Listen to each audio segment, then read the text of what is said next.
Ya pemirsa, pasien mengeluh malah dihujat, berobat jadi semakin berat. Seorang pasien BPJS yang curhat di media sosial mengeluhkan berjam-jam menunggu untuk menjalani pengobatan. Hal ini mengundang reaksi kritis dari sejumlah tenaga kesehatan. Bukannya berempati, justru banyak komentar bernada mencaci. Tak berapa lama usai ramai-ramai komentar tersebut, ternyata pasien yang menulis status tersebut meninggal dunia. Bukannya mendapat pertolongan, antrian BPJS berujung nyawa melayang. Untuk membahas lebih lengkapnya telah bergabung bersama kami Ketua Umum Pengurus Besar Ikatan Dokter Indonesia PBID, Slamet Budiarto. Selamat sore Pak Slamet. Sore. Pak Slamet, kasus pasien BPJS yang dikabarkan meninggal setelah menunggu 8 jam ini, kemudian kan dia dihujat oleh sejumlah akun diduga tenaga kesehatan ya, dan telah memicu kemarahan publik. Sebagai Ketua PB Umum ID, apakah Anda menganggap ini sekedar ulah oknum atau mencerminkan persoalan budaya profesi kedokteran, Pak? Menurut kami ada persoalan yang mendasar yang melandasi semua ini. Ini kan ada dua masalah ya. Masalah pertama adalah pernyataan dokter atau tenaga kesehatan yang menurut kami tidak sesuai dengan kode etik dan sumpah dokter. Itu masalah pertama. Sehingga Ikatan Dokter Indonesia pun akan menindaklanjuti terkait pernyataan di medsos tadi. Harusnya seorang dokter itu berempati pada pasiennya maupun bukan pada pasiennya atau pasiennya dokter lain. Itu harus berempati. Tata cara bermedsos juga ini sudah ada. Nah, bahkan seorang dokter itu harus menghormati pasien mulai dari pembuahan sampai meninggal, dan rahasia kedokterannya juga harus dijaga sampai setelah meninggal. Yang ketiga, ada persoalan lain yang lebih besar. Pasien ini terlantar 8 jam. Terus sekarang meninggal. Di rumah sakit mana saya juga tidak tahu. Jadi saya kira ini dua masalah pokok yang harus dibuka. Jangan-jangan di rumah sakit lain juga ada hal yang sama. Apakah ada diskriminasi pasien BPJS atau tidak? Nah, kalau ini pasien emergensi, kenapa tidak langsung ditangani? Harus membutuhkan waktu 8 jam. Saya kira ini rumah sakit harus diaudit oleh Kementerian Kesehatan. Oke. Pak, Bapak belum dapat laporannya rumah sakit mana gitu, Pak? Nah, saya belum mendapat. Bapak sendiri sudah mendapat belum? Justru ini saya lagi mau cari konfirmasinya nih, Pak. Nah, karena Pak Dokter Sarjito tadi sudah membantahnya. Nah, tetapi kalau Sarjito bukan di rumah sakit mana kan itu? Ya, itu dia. Belum dapat informasinya berarti, Pak ya? Ya, tapi intinya ada dua masalah di sini. Masalah pertama adalah pasien BPJS ditelantarkan, ya kan? Terus masalah kedua, pernyataan tenaga medis, tenaga dokter yang mohon maaf tanda kutip tidak etis gitu loh. Oke. Dan tidak sesuai sumpah dokter yang dia jalani kan begitu. Baik. Nah, ini terkait hal tersebut, pernyataan dokter yang tidak etis tersebut, Pak. Apa langkah ID mengenai hal ini? Apakah seperti tadi kalau Dokter Sarjito katakan itu dari FKK UGM ya, kalau tidak salah PPDS, mereka mengikuti PPDS lalu kemudian diberhentikan sementara. Tapi kalau dari ID secara umum, apakah akan ada evaluasi atau mungkin perubahan aturan yang baru begitu untuk membatasi atau mungkin mengendalikan supaya tidak terjadi seperti ini lagi?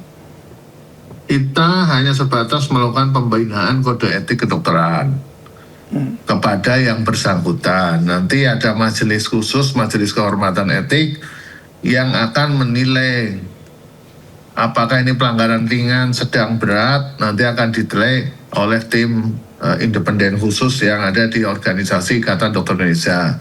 Mungkin langkah pertama kami akan melakukan pemanggilan. Kalau saya belum tahu ini anggota ya ID, mungkin di ID DIY ya kalau memang itu PPDS FK UGM. Nanti ID wilayah DIY akan memanggil dokter tersebut. Akan dilakukan pembinaan. Kenapa dia mau ngomong seperti itu? Padahal sumpah dokternya kan nggak begitu kan gitu. Seperti itu. Oke, ada mungkin evaluasi khusus untuk profesi dokter di media sosial gitu. Apakah itu sudah ada pedoman dari ID? Gitu. Sebenarnya sudah ada ya, Pak? sudah ada pedoman. Berarti memang ada pelanggaran etik di situ ya? Iya, di semua profesi pasti manusiawi ada pelanggaran etik. Di wartawan juga sama kan, oknum itu namanya. Tapi fungsi organisasi kan kita melakukan pembinaan agar dalam menjalankan profesinya sesuai kode etik dan sumpah dokter. Selalu seperti itu.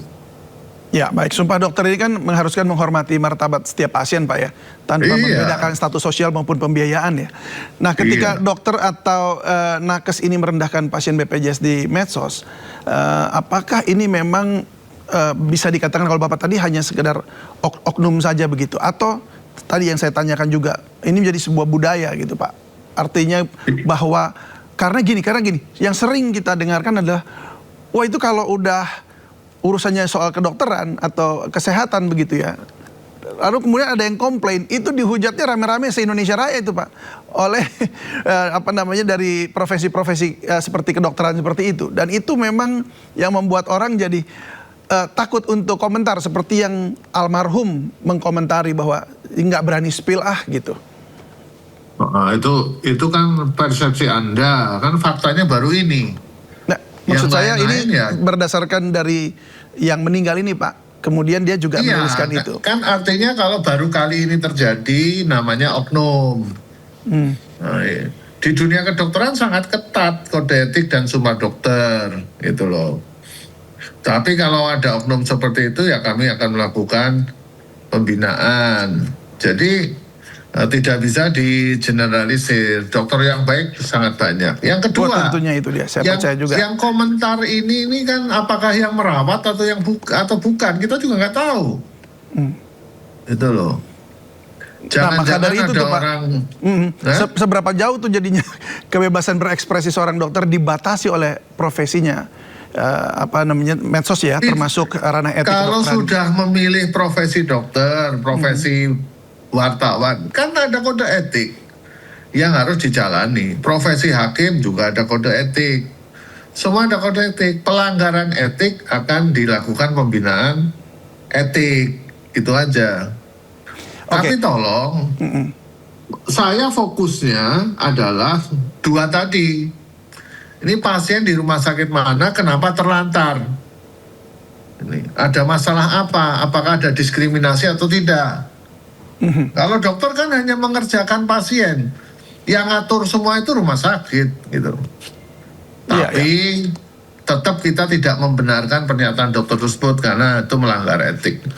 Iya, justru kita memang juga sedang cari tahu apakah ini memang dokter setempat yang mengatakan atau justru dari nakes-nakes di luar sana gitu ya. Tapi apa sanksi etik paling berat Pak yang dapat dijatuhkan kepada dokter yang terbukti mencemooh pasien? Itu sifatnya independen ya. Jadi kita tunggu saja lagi diproses. Kita juga nggak tahu itu dokter anggotanya di mana kan. Nanti akan dicek. Seperti itu. Ya, oke Pak. Pak, kasus ini menguatkan persepsi juga bahwa pasien BPJS ini sebagai pasien kelas 2 gitu ya. Apakah persepsi ini tak berdasar atau memang ada persoalan yang harus dibenahi?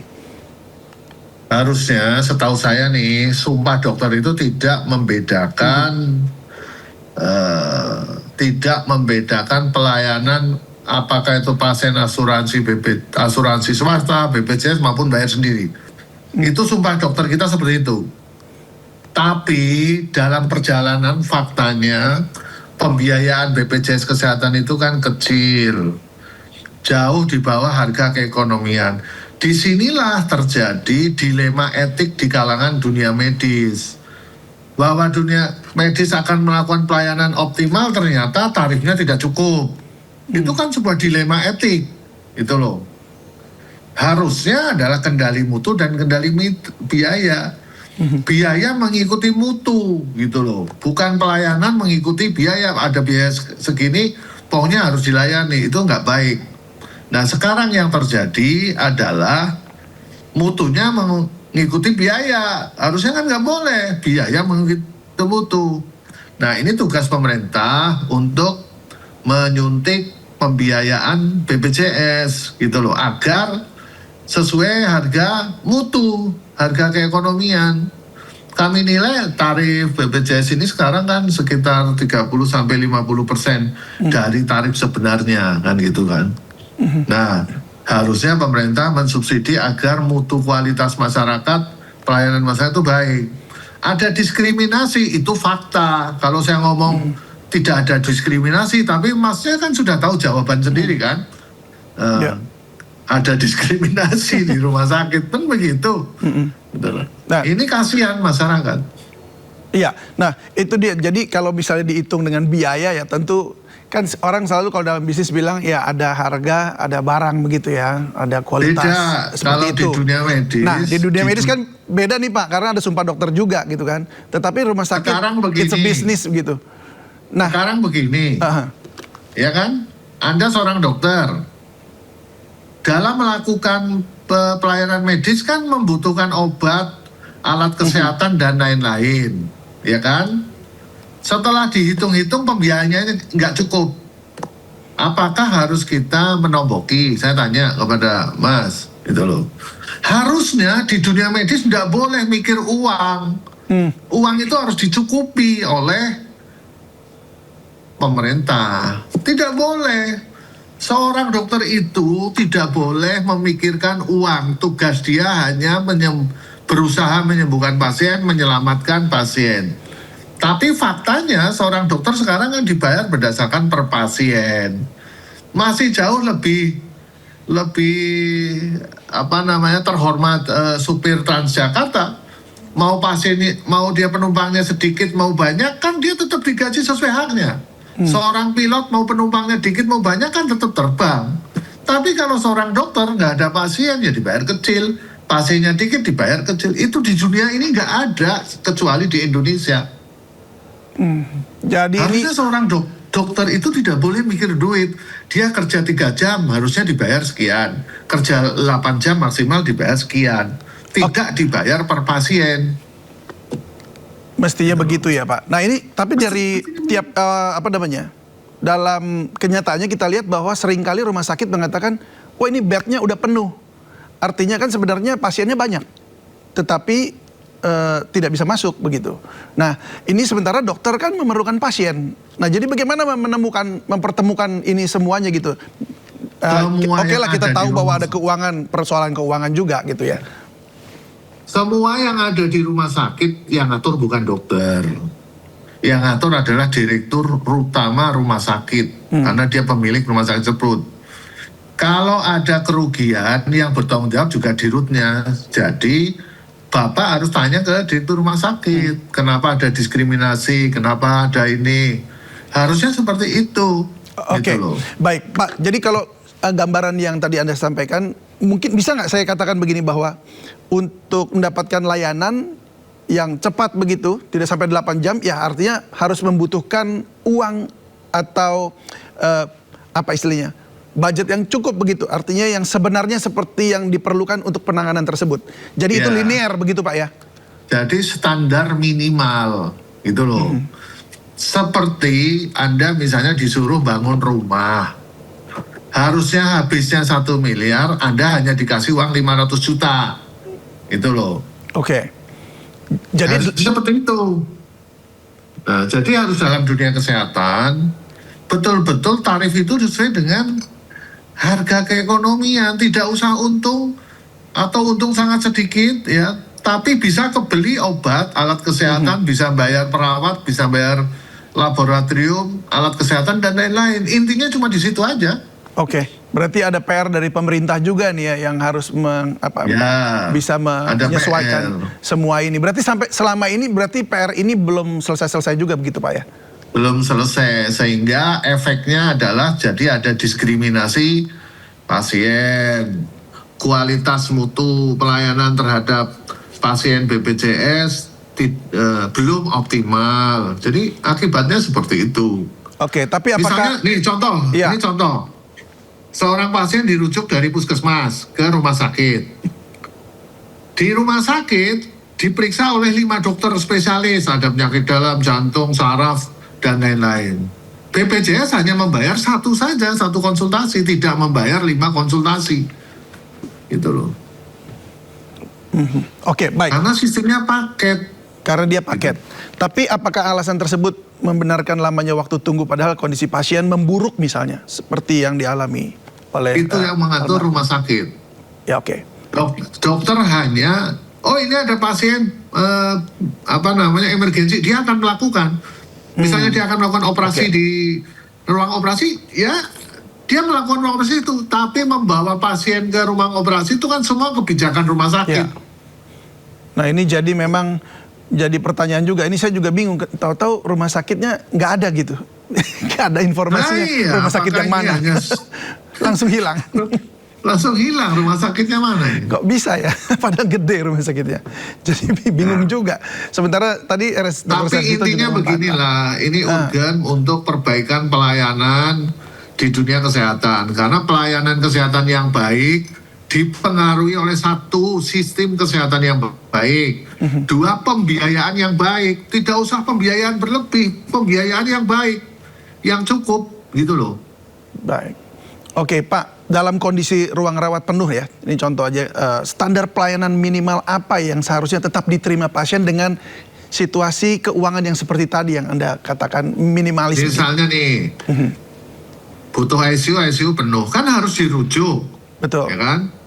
Dirujuk itu rumah sakit bertugas mencarikan rumah sakit lain. Ditunggu sejam, 2 jam, 4 jam, 5 jam, sampai 8 jam nggak dapat. Terus bagaimana? Akhirnya rumah sakit melakukan pelayanan standar minimal yang harus dilakukan.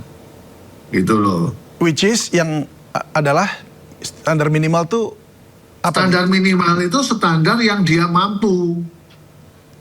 Seperti menyediakan tempat untuk tunggu dulu seperti itu ya? Ya, misalnya infus, misalnya oksigen, pokoknya obat-obat emergensi seperti itu. Kalau butuh dirujuk kan gitu loh.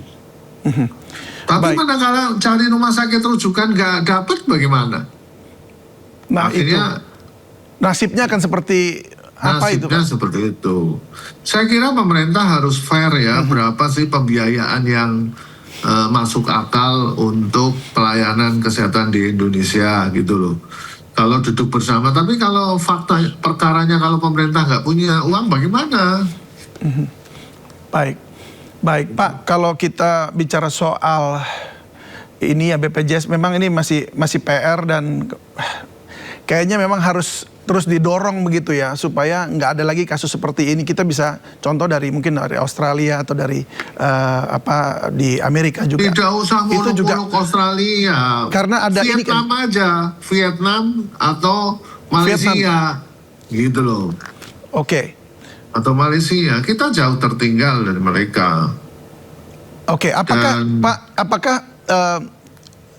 apakah kita sudah ada belum Pak seperti misalnya general practice yang seperti kayak kita memang diwajibkan untuk datang memeriksa kesehatan bahkan jadi sebelum sakitnya parah gitu. Artinya memang udah perawatan yang rutin. Apakah di Indonesia ini sebenarnya sudah ada dan diwajibkan begitu?